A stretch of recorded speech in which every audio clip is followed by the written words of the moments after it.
Maulan na morning sa inyo, merong bagyo. And wala pa rin akong work for today. Medyo naiinis ako pero ginagamit ko na lang yung time para yan makapag-vlog. Tapos mag-i-edit ako ng videos, pati videos ng mga mamaya. Eh nagluluto ako ngayon ng spaghetti for breakfast. Sa kanila yung pasta, sa akin konjac noodles yung gagamitin ko. May mga labahan pa akong nilabahan kagabi pero hindi na isampay. Eh good luck naman ngayon. O, tingnan niyo yung panahon. O. Diba? Ganito i-prepare yung shirataki noodles. Dapat shirataki or konjac noodles parehas lang. Dapat yan ipapan fry mo hanggang maging tuyot na tuyot siya.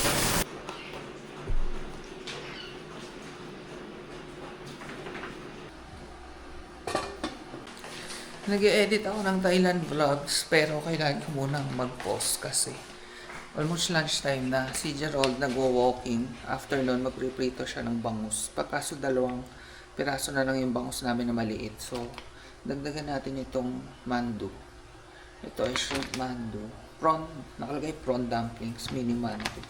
Nabili namin sa SNR. Piprito ko lang to. Ayan, medyo na-steam na siya. Tapos may mapiprito-prito ng konti yung ilalim niya. Yun yung masarap yung malutong yung ilalim. Ay, sorry, nag-call. Next, magsasaing naman tayo ng shirataki rice. Sobrang dali lang niya. So, yung 1 cup, mga 90% nito. Kasi pag 1:1, medyo malambot eh. Ayan, mga ganito karaming tubig lang. And then, alug-alugin lang. Then, ma-microwave natin siya for 2 minutes. 2 minutes. After 2 minutes, ayan ay ating shirataki rice. Tatakpan ko na. Mga after 10 to 15 minutes siyang nakatakip, tsaka nyo pa lang siya pwedeng kainin. So, ganun lang kabilis isaing, di ba? Ito na yung pinirito nating mandu. Ayan, crispy yung ilalim. Medyo dumikit lang kasi hindi non-stick yung lutuan. Good morning! Kami ay mamamalengke ngayon sa Nagkarlan. Maulan, kaya ako ay naka-jacket. May bagyo. Ayan. Pero parang tumila na. Anyway, ito ay waterproof. Tapos may hoodie ito. Ayan, para ready tayo sa ulan. Let's go. Matagal-tagal na rin akong hindi nakapag-shoutout. Naalala ko lang noong may nagpapa-shoutout na taga San Pablo. So, idadamay ko na rin yung iba na mababasa ko. Si Sofia, hello. Sofia Aliago. Si Manila Horror, wow. Pengi naman po link ng memory card na gamit nyo. Ay, mamaya, hingin natin kay Mahal. Siya ang bumili nun. Tita Luz, hello. Kamusta ka dyan? Si Miss Odina Pineda. Thank you po. Good luck daw sa coffee shop. Ate Flor, hello. Nature pala ang theme nyo. Maganda, relaxing siya. In the near future, magandang addition siguro waterfalls and fountain. Actually, opo. Para habang nagkakape-kape, nakaka-relax kasi yung sound ng water. So, thank you sa tip, Ate Flor. Kay Miss Riza Price, kay Miss Bella Ordaneta, kay Vegas Mundo, Madam, hello. Viva Lola Vlog, salamat. Lagi ka po nanonood. Sa hindi tayo nagkita nung umuwi ka sa Philippines. Next time po sana magkaroon ng chance. Si Kim D, hello. Si Attorney Lorelai, si Dr. Akam, si Tita Remedios and Fur Babies and Family, hello. Ang alam ko, parang kailan po ba kayo dadalaw sa amin? Parang July po ata sabi ni Doc Cam. July na. Tita Sara Barbosa sa Italy, hello. Ang tagal na po nating nanonood sa amin. Thank you. Tita Eden Lloyd, hello po. Sarap daw ng Monay, lalo na pag break sa province. Si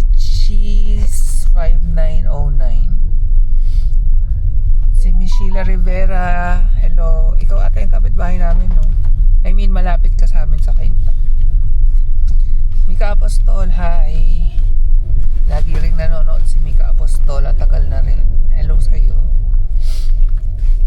Si Miss Judith Babala. Ang cute daw ni Bailey. Asan na yung taga San Pablo? Hindi ko pa nakikita. Miss Chona Kitty, hello. Si Kat, hello.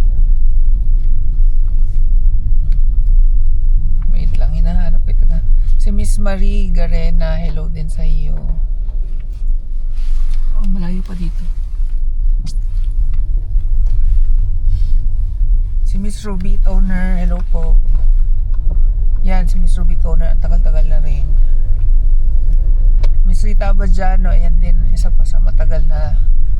Ikaw po yata ay taga Bulacan, ano? Malapit sa amin dati, kung di ako nagkakamali.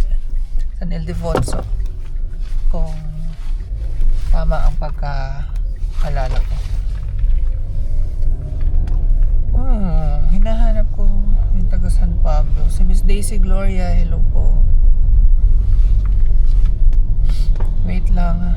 Si Christine Kali 23. Ayan, lagi ko rin nababasa yung mga comments mo.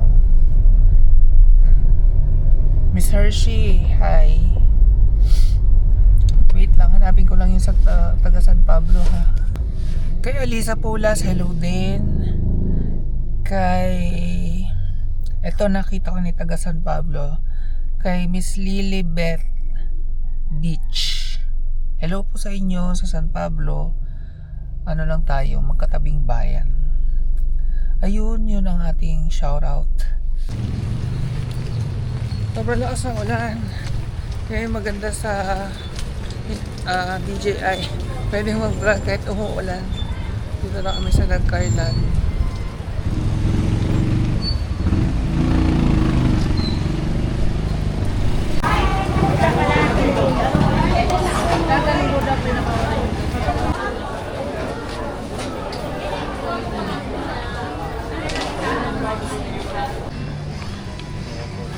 Presyo ng mga itlog, 650 pinakamura.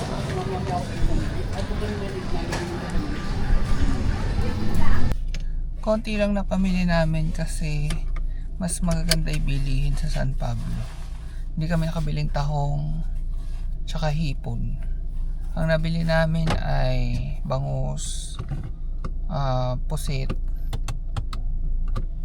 tuna. ayun, tsaka tuna. Ayun nga, pero yung tahong sabi mo pangit. Tapos sa gulay, ganun din, konti lang. Anyway, kami pa uwi na rin. Prepare ko na yung ating igagatang kalabasa. Yan, nahiwa ko na. Sitaw. Ang sasawag natin, pusit na dried. Igugupit-gupitin ko. First time ko itong gagawin, sinadjust lang ito ni mama, sabi niya. Parang may pinaglutuan siya na hinimay-himay niya to. Sarap daw. So naisip ko ito. Tapos lalagyan din namin hebe.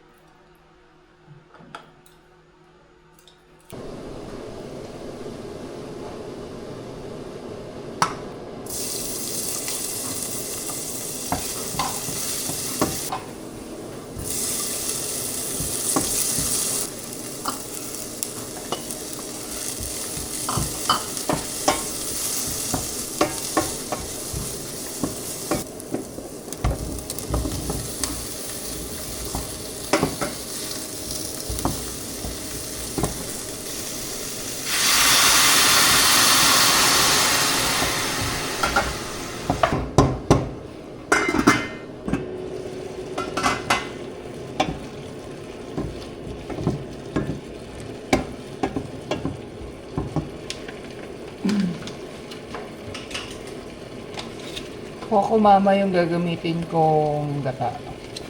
Dahil dun sa palengke, hindi kami nakabili. Actually, nasa sasakyan na nung naisip ko na magginataan.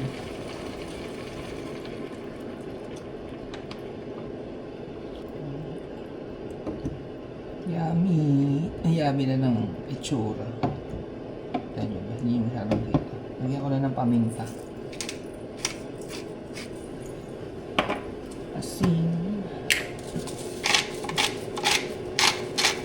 patis naman lalagay ko.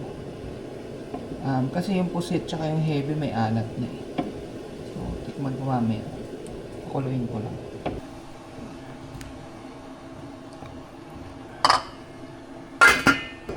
As in, tikman natin yung alat.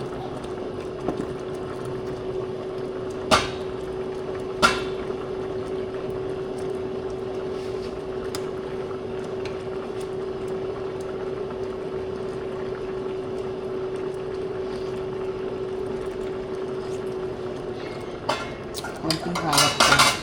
Sakto, konti na lang yung patis namin. Sakto na to. Wala pa tong 1 tablespoon. Or mga 1 tablespoon na. Okay na yan. Nagdagan ko pa ng paminta. Masarap mapaminta.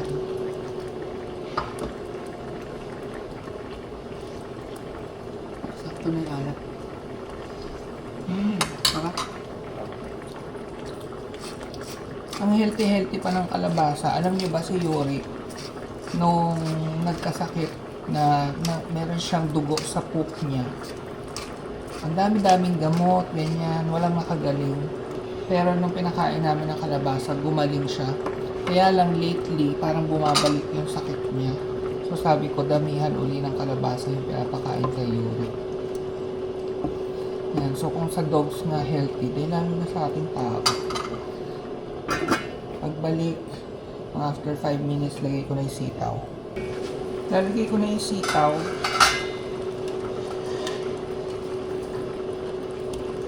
Tapos mga 3 minutes lang siguro yan, okay na. Kasi masarap din yung sitaw, malutong-lutong. Mga ano na 2 minutes lang pwede na. Kasi maluluto pa siya sa init nito eh.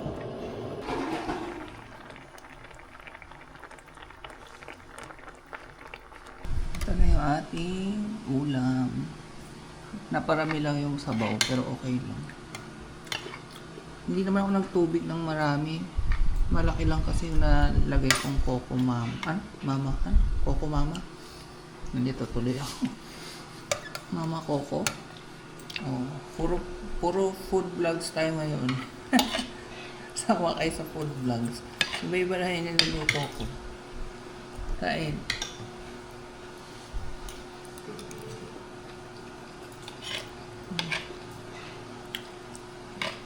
Ang lilamdam ng sabaw dahil dun sa pusit. Tsaka sa hebe.